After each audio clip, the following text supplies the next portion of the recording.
आया था good news है, गुड न्यूज़ है। ये गुड न्यूज़ सुन के उनकी ऑडियंस उतना खुश नहीं हुई। लोगों को उम्मीद था कि इतना ढिढोरा पिटवा रहे हैं, पूरा खानदान वीडियो पे वीडियो बना रहा है, बधाई दे रहा है, गुड न्यूज़ की चर्चा कर रहा है, तो शायद जगत भाभी प्रेग्नेंट है।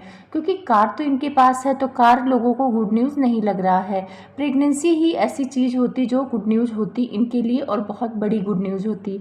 लेकिन सबके अरमानों पर पानी फिर गया। बहुत सारे कमेंट भी आ रहे हैं कि हमें तो ये लग रहा था और जगत भैया ने ये दिखा दिया। अब कार पर आते हैं। कार पता है मिट्टू के पास यही कार है। सेम कार लेने की क्या ज़रूरत थी जगत भैया?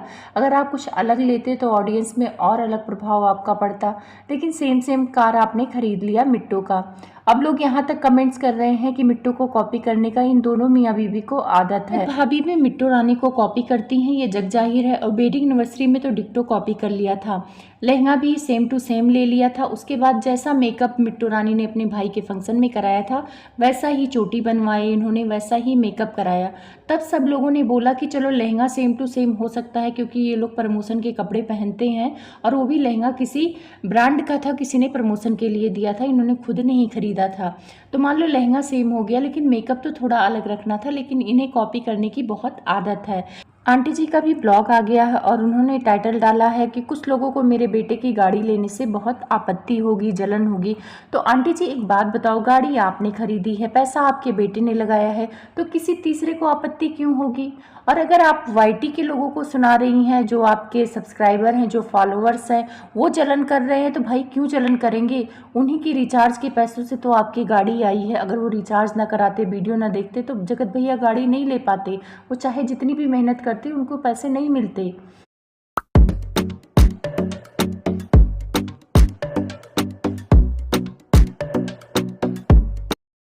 नहीं मिलते। तो अगर आप धन्यवाद नहीं कर सकती हैं, तो टॉन्ट तो मत मारा करिए खुशी के मौके पे। ये मुझे नहीं अच्छा लगता कि नज़र लग गई, जलन हो गया, लोगों को आपत्ति होगी। क्यों होगी? आपके नात रिश्तेदार नहीं लगे हैं। आंटी जी आप वीडियो में ज्ञान भी बहुत दे रही थी और टाइटल भी अजीब सा लगाई हैं, तो ऐसा टाइटल मत लगाइए, अच्छा नहीं लगता है। आपकी खुशी में सब कोई खुश होते हैं और आपके दुख में सब कोई दुखी होते हैं। पब्लिक आपको प्यार करती है, तो आपको बहुत बहुत बधाई हो। लेकिन आंटी जी जो ये जलन और भेदभाव की बात आप करती हैं, तो चलिए आपके पुराने वीडियो की तरफ चलते हैं। और आप जो इस वीडियो में ज्ञान दे रहे हैं कि हम अपने बच्चों की खुशी में खुश होते हैं, बड़ा अच्छा लग रहा है, मेरा जगत भैया आगे जा रहा है, ये सारी चीज़ें आपने उस वीडियो में बोली हैं। तो क्या सच में आंटी आप खुश होती हैं बच्चों के तरक्की में? बिल्कुल नहीं होती हैं, भेदभाव तो करती हैं आंटी जी। अब आते हैं इनके बेटे, छोटे बेटे पर। जब छोटे बेटे ने गाड़ी लिया था, तो आंटी ने कितना करकच किया था, इतना मुंह फुला के बैठी थी। हाँ, इन्होंने गाड़ी की पूजा की थी, वो भी दिखाने के लिए किया था। सबसे ज़्यादा ये गुस्सा थी अपने छोटे बेटे से कि उन्होंने गाड़ी खरीदा और गाड़ी जाके पटना से लेके आए, और उसके बाद वो गाड़ी अपने बीवी के नाम पर ले लिया। छोटे बेटे ने कहा था कि मैंने मम्मी को बताया था कि आप भी चलो गाड़ी लेने, लेकिन गुस्से से नहीं गई। तो मतलब वहाँ पे आंटी जी बहुत गुस्सा कर रही थी, जब कैमरे के सामने इतना गुस्सा कर रही थी कि तुम अपनी बीवी को लेके जाओ, तुम्हें दूसरी माँ मिल गई है, ये वो। तो बहुत कुछ सुनाया था उस बेटे को। ऐसा आप लोगों ने देखा होगा कि छोटा बेटा अपने घर को लेकर कुछ ना कुछ बोलता है, वो बोल नहीं पाता, अपनी बातें पूरी तरह से अच्छे से रख नहीं पाता। जगत भैया अपनी पूरी बातें अच्छे से रख पाते हैं, तो वो बुरा बन जाता है। वो अपनी बात अच्छे से नहीं रख पाता है ऑडियंस के सामने, और परिवार को लेके वो जो थोड़ी बहुत बातें बोलता है, उसके साथ होता है तब वो बोलता है। एक बार वो वीडियो में बोला कि जो इसकी वाइफ है, वो अच्छे से रील वगैरह वीडियो पे काम नहीं कर पाती, क्योंकि पूरा दिन घर के काम में रहती हैं। तो आंटी जी आ गई लेके लेक्चर देने की, हाँ इतने सारे मेड हैं, ये है वो है, लेकिन आप लोग अक्सर उसको काम करते हुए देखेंगे। जगत भाभी उतना काम करते हुए नहीं दिखती हैं। जगत भाभी घूमे फिरे, नाचे गाए, आंटी जी को कोई प्रॉब्लम नहीं होती है, लेकिन अगर वो वही काम कर दे तो आंटी जी को बहुत प्रॉब्लम होती है। जब छोटा बेटा इनका गाड़ी खरीदा था, तब इन्होंने टाइटल थंबनेल नहीं लगाया था कि मुझे बहुत खुशी हुई है, मेरा बेटा तरक्की कर रहा है और लोग उसकी गाड़ी को देखकर जल रहे हैं, अब उसने गाड़ी खरीदा है तो लोगों को आपत्ति होगा। ऐसा कोई टाइटल थंबनेल नहीं आया था आंटी जी का, क्योंकि पता था आंटी जी को कि अगर ऐसा टाइटल थंबनेल लगाऊंगी तो भी मेरे व्यूज़ नहीं आएंगे। लेकिन जगत भैया के टाइम पे लोग जलने लग गए। ये कहाँ का दोगलापन है आंटी? आप छोटे बेटे को तो भी वही प्यार वही सम्मान दीजिए ना। पता है मैंने देखा है ना कि जो बच्चा ज़्यादा कमाता है वो चाहे 4 गाली भी दे दे तो माँ बाप को बर्दाश्त है, लेकिन जो बच्चा कम कमाता है और अगर वो गाली भी ना दे, अपनी सही बात भी रखे, तो माँ बाप उसको 4 बात सुना देते हैं।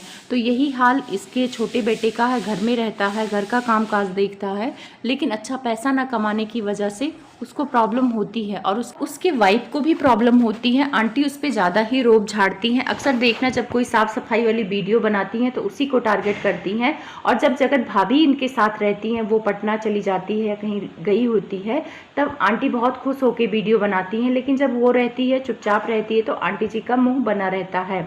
जगत भाभी शिमला जाएं, कहीं जाएं, वीडियो शूट करें अपने हस्बैंड के साथ, इनको कोई प्रॉब्लम नहीं होता है। तब कहती हैं कि वो काम करने गई है।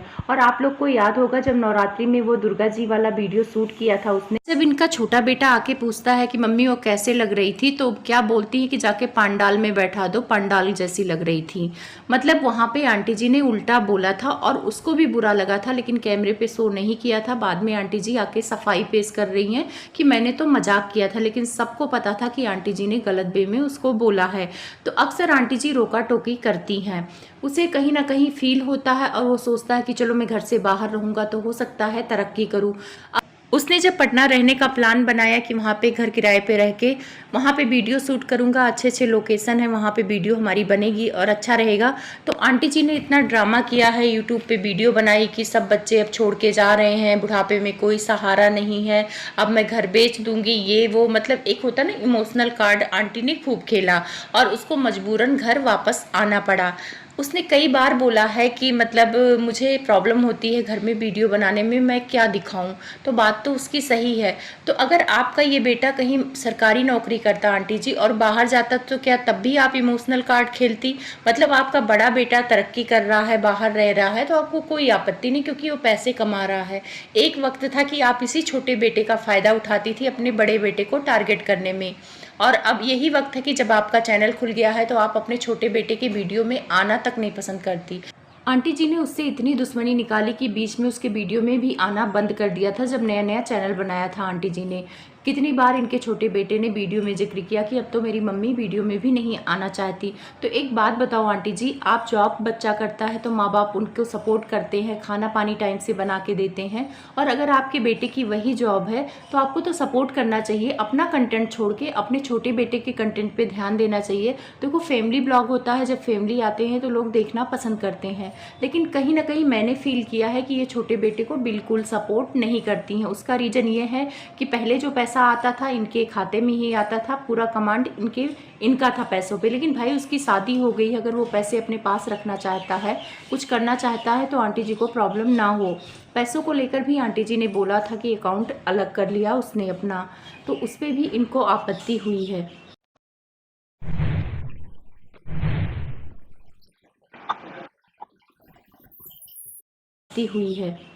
आंटी जी उसकी वाइफ को बार बार टारगेट कर रही थी, तभी उसने वीडियो में आके बोला था कि आपका बताऊं कि आप अपनी सास के साथ क्या करती थी, यानी दादी के साथ क्या करती थी। आंटी जी की पोल पट्टी खोला था उसने, और अपने बहन को लेकर भी बोला था कि आप भी हॉस्टल से भाग जाती थी। और साड़ी को लेकर जो उसने बोला था, तो मान लो साड़ी पसंद आई थी उसको, उसकी वाइफ को उस कलर की साड़ी पसंद थी, तो आपको कम से कम लेके आने से पहले पूछना चाहिए था कि भाभी अगर आपको पसंद है तो रख लो, नहीं तो मुझे पसंद है तो मैं ले जा रही हूँ। तो कम से कम पूछ तो लो। जब आप लोगों ने पूछा नहीं तो उसने वीडियो बना दिया। तो एक तरह से देखा जाए, जब आंटी का फ़ायदा छोटे बेटे से था तब तक उसका साथ दिया, उसको बैठा